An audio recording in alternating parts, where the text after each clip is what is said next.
At 2 o'clock, we got Howard, who's 1-0, traveling to Temple, who's also 1-0. Temple favored by 25.5 points on ESPN+. Evan Simon went 19-25 in their game against UMass last week. Threw for 248 yards, 6 touchdowns, 0 interceptions. Jay Ducker had 19 carries for 128 yards, and JoJo Bermudez had 7 catches for 87 yards.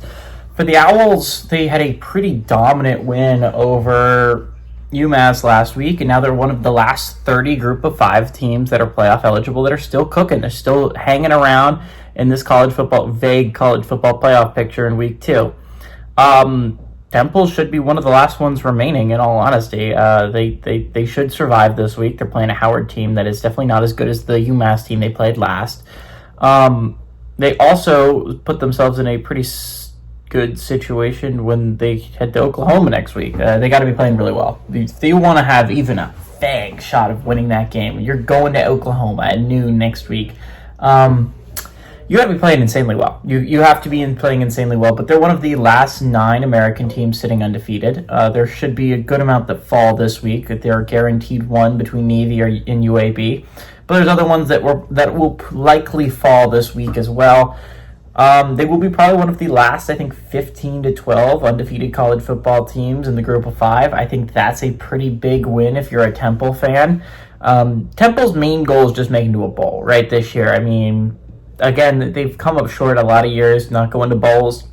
I think the main goal is to play well enough that you can go 6-6 and go to a bowl game. That should be the goal if you're Temple. But honestly, Temple looked good in their first game. They have a chance to look really good here against Howard, and then you have a chance to prove that you are good in front of the whole world against Oklahoma next week. It's really important. Looking at it, it's really a race to see who wins against the first Power 4 opponent, right? 2 group of 5 teams have done it so far.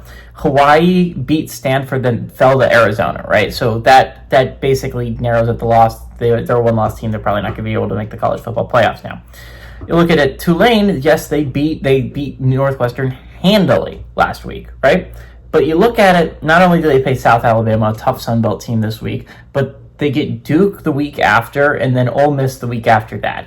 The chances of them going 4-0 during that stretch are remarkably low.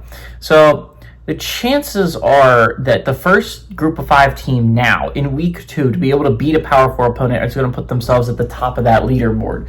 That is unless you're like USF or like Arkansas State, where you play two group Power 4 teams. Tulane put themselves in a weird spot by playing 3. If they'd only played 2, I would give them a decent shot. But Temple put themselves in a position where they only have to pull off a miracle once. That's all it takes is one miracle, and Temple's going to be a talked-about football team. That being said, I think Temple's going to be 2-0. I think they'll be heading into the Oklahoma game with actually something to play for. Give me my Owls to win, and give me the Owls to cover at home.